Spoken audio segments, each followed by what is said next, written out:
En aquest vídeo us explicaré com posar transicions entre diapositives. Les transicions són els moviments que fa la diapositiva quan canvia d'una a l'altra. Per aplicar una transició és tan senzill com apretar el botó de transició o amb el botó dret a sobre de la diapositiva seleccionem transició.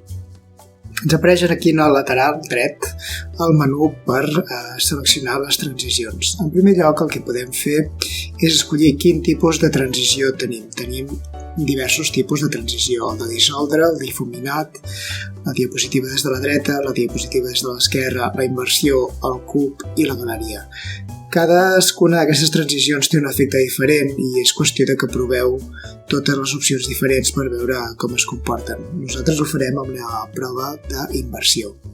Fixeu-vos, quan escollo una transició diapositiva, em permet escollir si vull que la transició es faci de manera més lenta o de manera més ràpida. Veieu, la manera més ràpida possible és de 0,1 segons i la manera més lenta de fer-ho és de 5 segons. També em permet aplicar aquesta transició a totes les diapositives, de manera que si apreto aquest botó, totes les diapositives, quan canviïn d'una a l'altra, ho faran amb el mètode d'inversió i en la velocitat que jo estipuli aquí.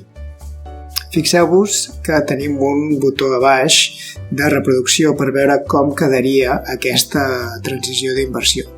Si apretem el botó de reproduir, ens fa una demostració de com es faria aquesta transició. Veieu? Aquest és l'efecte d'inversió en un efecte lent. Aturem la reproducció i, si voleu, podem fer una prova amb la mateixa transició però més ràpida. Fixeu-vos com queda. Veieu? Ha fet el mateix però d'una manera molt més ràpida. Si ara apliquéssim aquesta transició, anem a posar a mitjana, a totes les diapositives, quan jo iniciï la presentació i passi d'una diapositiva a l'altra, veieu, em farà la inversió de la 1 a la 2, però també de la 2 a la 3 i de la 3 a la 4, perquè així ho he estipulat.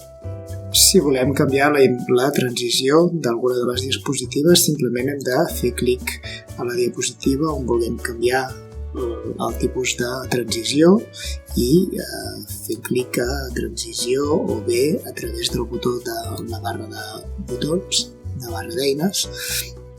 Podem seleccionar un altre tipus de transició, un altre tipus de velocitat i veureu que aquest canvi només s'ha aplicat a la diapositiva número 4.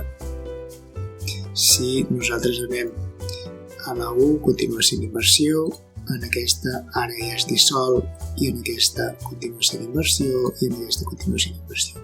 I si fem la demostració veureu com el primer canvi és una dissolució i les següents ja són inversió.